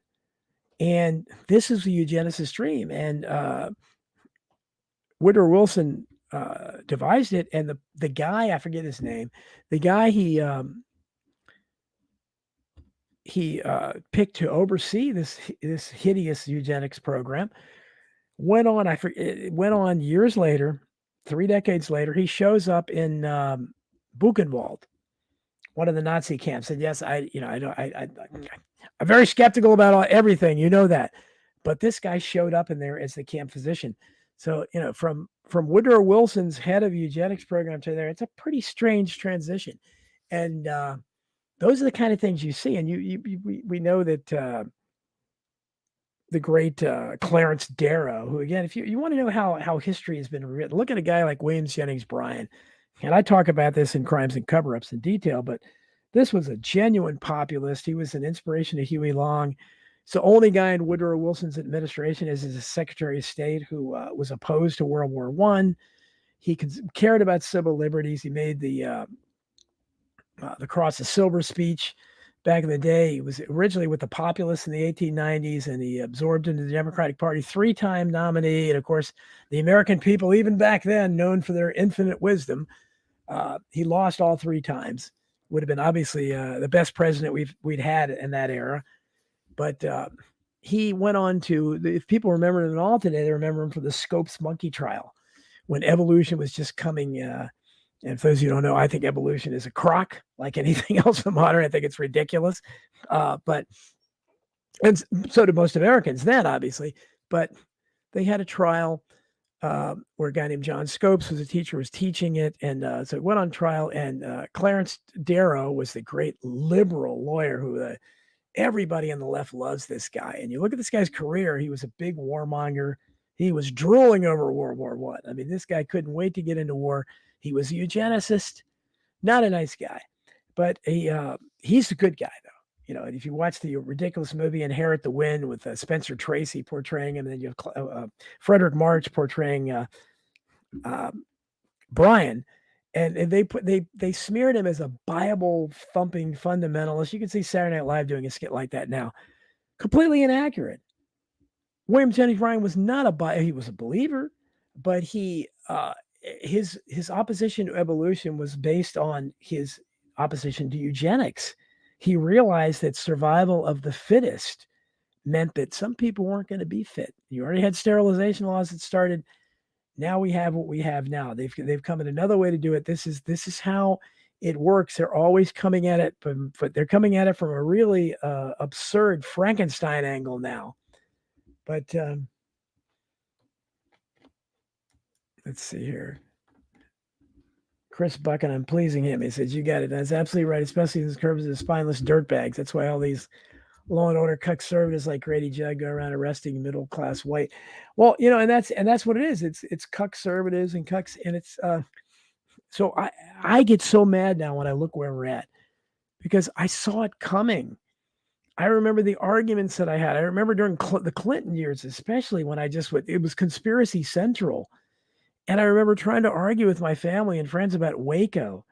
I mean, they instantly jumped, oh, they're crazy. He's a child abuser and all this nonsense that was never proven.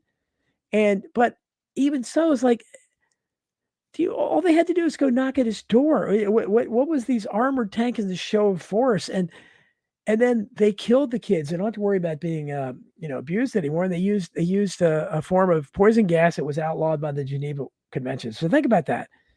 We couldn't use it in warfare, but we used it on our own citizens and killed a bunch of kids, and nothing happened. You talk about an impeachable offense. That's the greatest impeachable offense I know of in history. To kill, use poison gas and kill a bunch of kids while claiming you're defending them. But John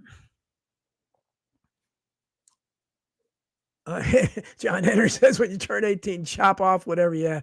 None of you want to repeat it. Well, but I don't blame them, John Henry, because again, it's indoctrination. You would need years and years of television shows and movies and records, music, comedians who made fun of people who don't have kids, who made fun of and talked about how sad it is maybe to grow old without having kids. We right now, America, the people that are that have swallowed all this stuff for decades, they're very much like Moonies. If you remember the Sun Young Moon, the Unification Church, where they had to deprogram them after they got them out of the cult.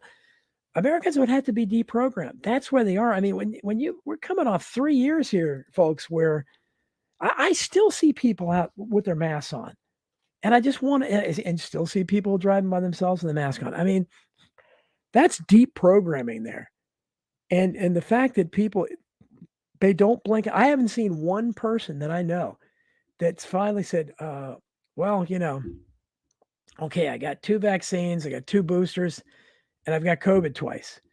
That the little light bulb didn't get off on their head. But never. They just keep doing it. And they'll buy the next one too, because this one sold so well. We're outnumbered in that terms, but there's still millions of us. And if we got together, we could do something, I think. And that's why I try to give hope to anybody like Tucker Carlson or even Elon Musk. I'm still shadow banned over there, but I hold out hope for any of these people, that Robert F. Kennedy Jr., that maybe there's an ounce of sincerity in them. Maybe. Probably not, but maybe there is.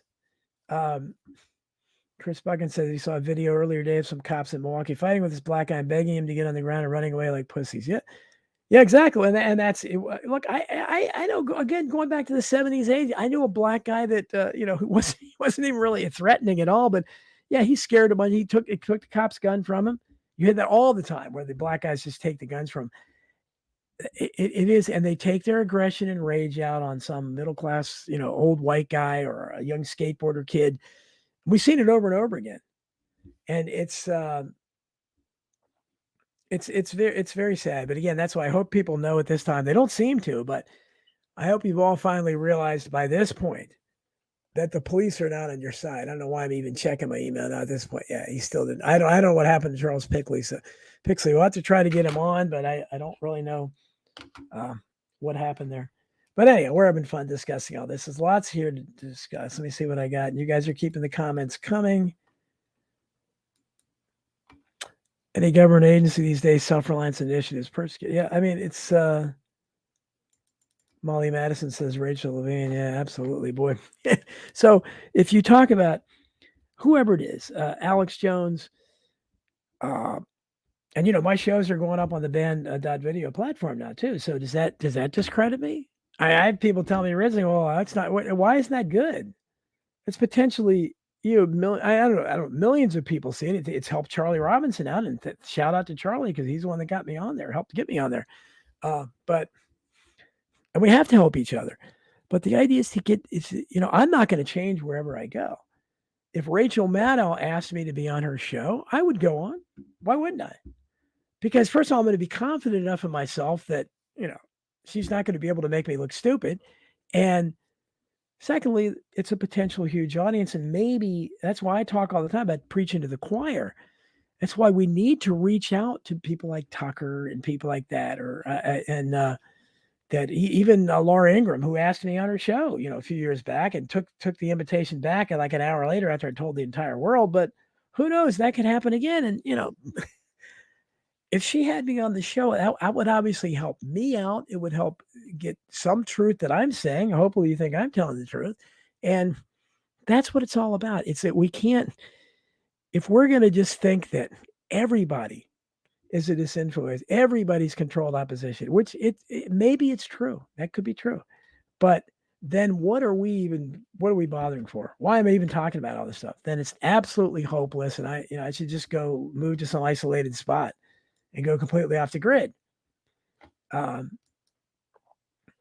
says we need a new deal called No Deal. Yeah.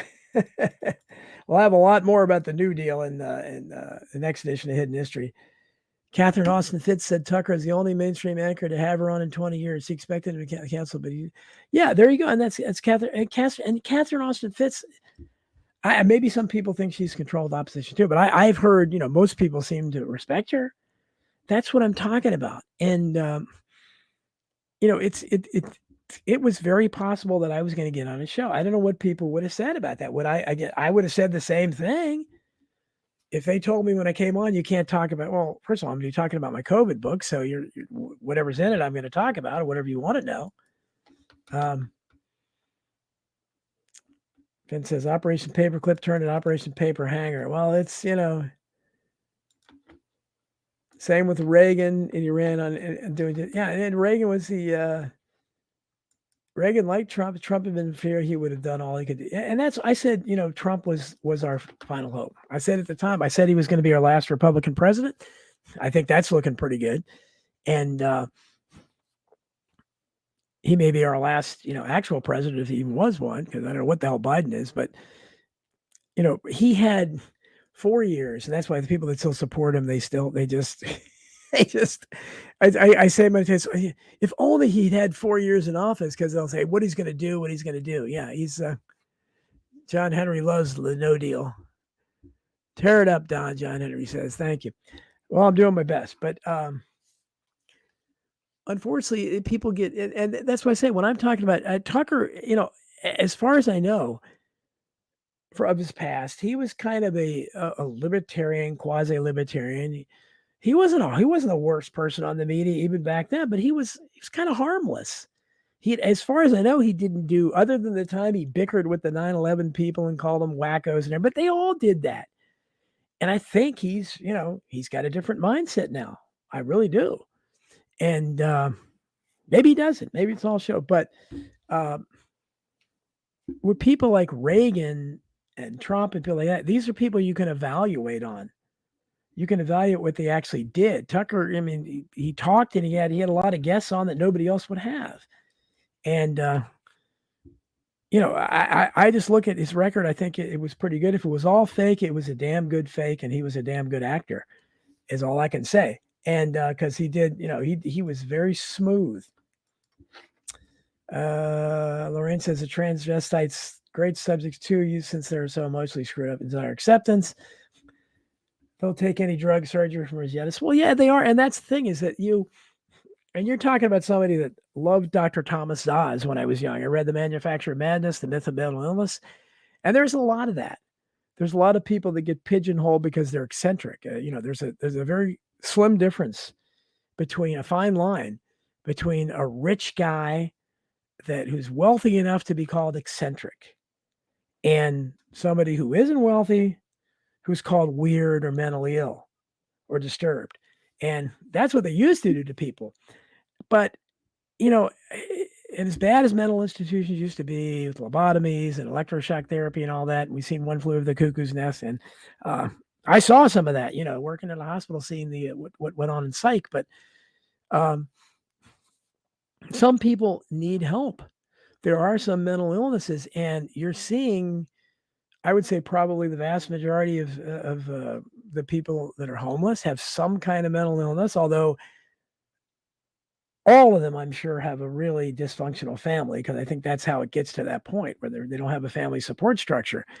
So I think we certainly need to have uh, not institutions, but we need to get those people back off the streets, and that would be my big social program. And believe me, you could do these things because you could save, as the Grace Commission found back in the 1980s, and Ronald Reagan ignored them like he ignored everything else. He found that they found that 1/3 of all government spending is complete waste. That was then. So it's probably even worse now. So you get a 33% tax cut, 33% spending cut, boom, right out the bat. You look at the budget of the Pentagon, you look at the CIA and the FBI, and you as far as I'm concerned, get rid of them.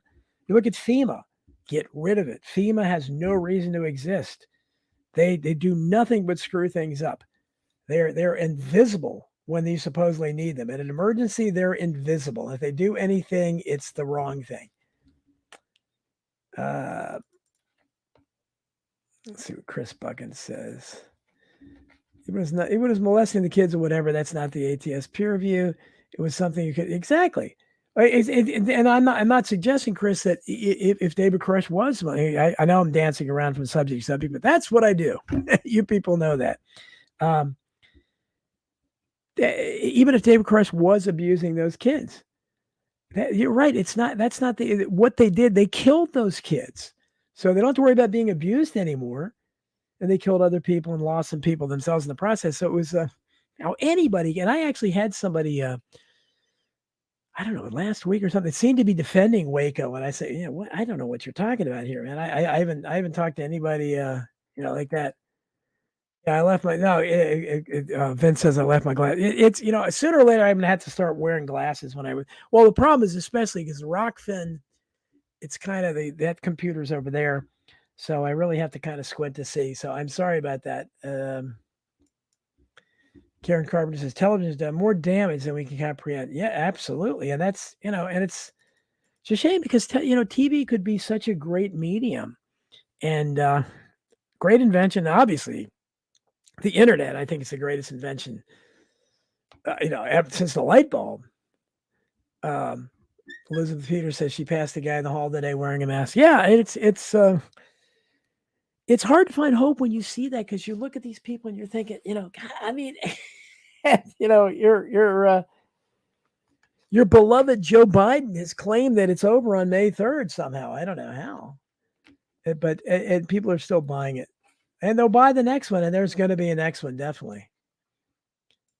Lorraine says scientific mind control. Absolutely. People are deprogrammed into thinking that there's a climate emergency. Yeah, that's certainly part of it. Again, and how many people have bought that? Young people, especially. If you get like young high school girls and you ask them what's the biggest problem today, and almost every one of them will say climate change, or we need to protect the planet. Nonsense like that. They're just uttering crap that they've heard, from some stupid celebrity who's flying around in their private jet. Karen says she figured out the damage television did to the culture of morality long before she woke up. Well, that's good. I don't know when you woke up, Karen, but I'm glad you're here. And Karen also says humans need hope, and that's exactly my point. Whether it's anyone, we need heroes. That's why I cling to this Kennedy fanboy stuff. That we do need to look up to something, because if they're all compromised, and no matter what, it's one thing because they're outnumbered. Obviously, that's true. And that every honest person, we know that if Donald Trump had been sincere, he would have had a hell of a time getting anything done because he was outnumbered. We know that RFK Jr., if he got in there, would be outnumbered. It would be very difficult for him. But we don't want to believe that every one of these people are compromised and that they were phony. They were playing a role. Obviously, I believe Trump was, but I know millions of people don't, and still believe in him somehow. And if you saw, I don't know if you saw his latest thing where the guy is funny, but he's like a 10-year-old. And he was on stage and he did his impersonation of Joe Biden walking around not knowing where he was. It's hard not to laugh at that. And there's a certain attraction there. Lorraine says the algorithms on social media have blacks attacking whites or whites feeds and vice versa. I didn't. Well, I wouldn't surprise me. LQB, for the record, BRB is awesome, and he bring up good points in his Tucker arguments, and I don't hate Tucker, but I don't trust him overall. LQB said, well, there's a Billy Ray fan. Cool. Well, I'm sure tomorrow we'll be discussing it. It says the enemy knows that. That's how they fill the equation of problem, action, solution. Actually, and that's what problem, action, solution is everywhere.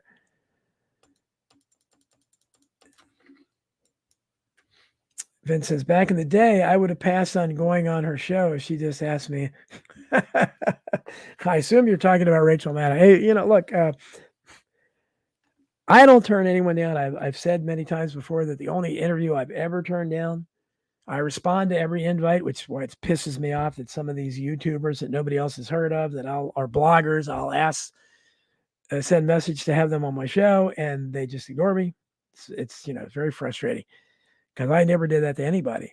But there was an anarchist early on when I just written Hidden History that wanted me to swear an allegiance to anarchy and said I was I couldn't do that. Although now I might go on there too because I have no argument against anarchy anymore. I said that before. The anarchists, I'm not saying they're right, but I don't have much of an argument for them. What authority is there to respect? Chris Gray says, Linda Carter from me, Wonder Woman, baby. Yeah. There you go. Arlen says, not all the cops that are corrupt, but there's a definite role. And that's what the system is. And it's like anything else. Not all the cops are corrupt, but all of their superiors are, because they always defend the cops unless there's too much pressure on a racial thing or something. And nobody talks about it. I'm the only one out there talking constantly about the policing for profit and the asset forfeiture stuff, which is at the heart of all this. People don't understand that law enforcement has stolen millions of dollars, maybe billions, I don't know, over the decades from law-abiding citizens. And I say law-abiding citizens because they're usually just related to somebody that was accused of a drug offense or something. I mean, parents have lost their houses because their dumbass teenage son sold an ounce of pot to his friend in his bedroom. I mean, how can anybody think that's wrong? That's right. Supreme Court has upheld the right, like they upheld the right there. The poor woman who, I think back in the 90s, who her husband cheated on her with a prostitute in her car. So she naturally objected to that when they took her car because it was the scene of the crime. She says, wait a minute, I didn't do anything. She took it all the way to the Supreme Court, and the infinite wisdom of the Supreme Court, who almost always get it wrong because they're representing a establishment that is totally corrupt and is they're basically, governing with tyranny. So they have to support that tyranny. They ruled that no, she didn't have a right to get her car back. So think about that.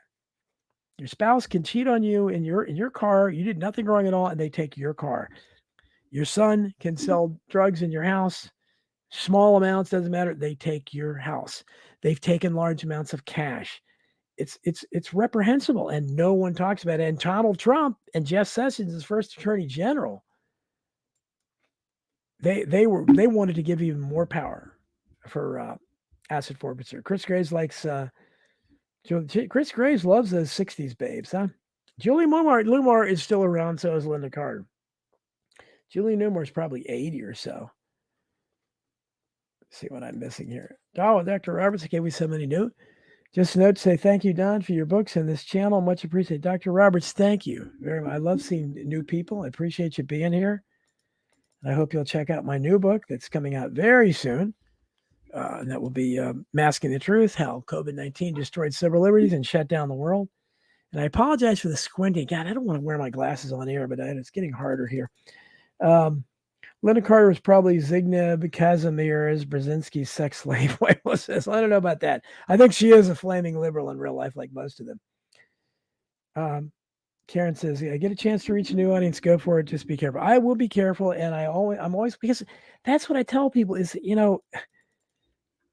that's why YouTube was so important and why I want to stay on YouTube, is because that's where you can maybe reach some people who aren't awake. Maybe they come by and, hey, I kind of like what that guy's saying. On all the other platforms we're on, certainly on here, I mean, maybe, maybe on YouTube, somebody will come by.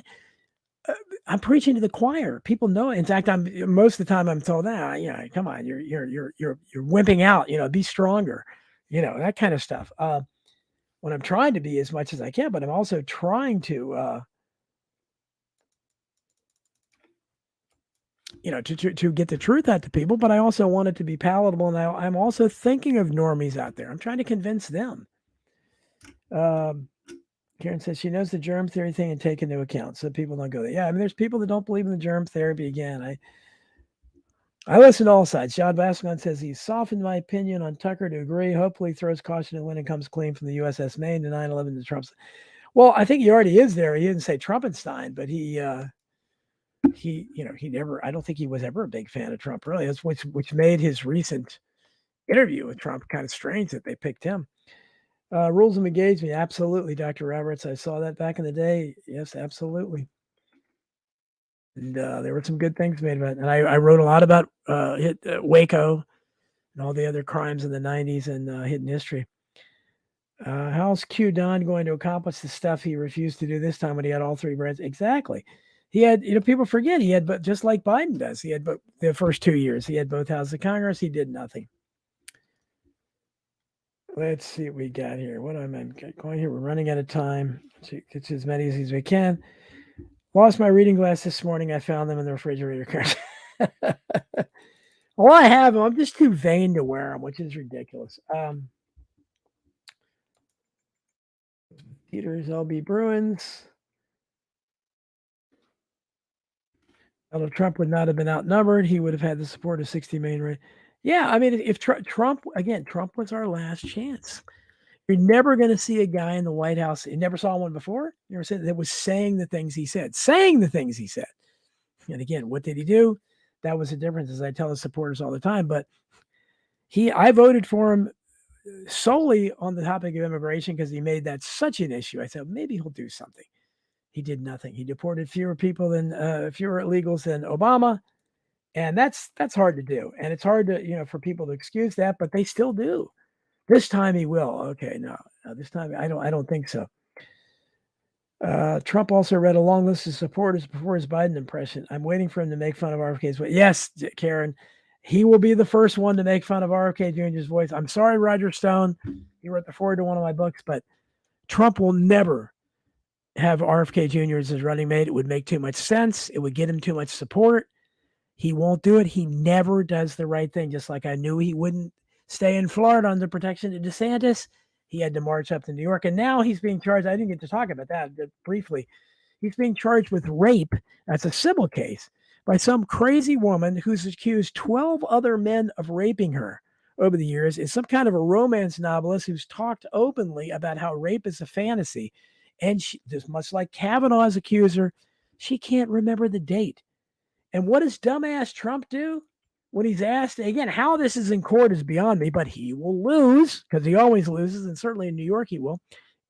He was asked, like, did you do it? And instead of what any of us would do, no, it's a lie. Of course not. He says, oh, she's not my type. What? That's Trump. That's Trumpenstein right there. I'm sorry, that's an actor. That is not the kind of thing that somebody would say if they were real. Don Jeffries, an Angry Tiger, joins me and Tom Cooper tomorrow at 3 p.m. Eastern Time on Conspiring with Mr. Cooper. Right on. That's right. Thanks for reminding me, Chris. We got that going for us tomorrow, too. So we're just about at time. I have to end the show myself with no music. I'm sorry. I don't know what happened to Charles Pixley. I have to thanks to everybody, all your great comments and questions in the chat room. You make it a lot easier if your participation. Thanks, everybody in Rockfin as well. Next week, we're going to be talking, if those of you have heard of Rob Skiba, who was a flat earther, but he was kind of in our world. He did podcasting, and he died under very similar circumstances to my brother.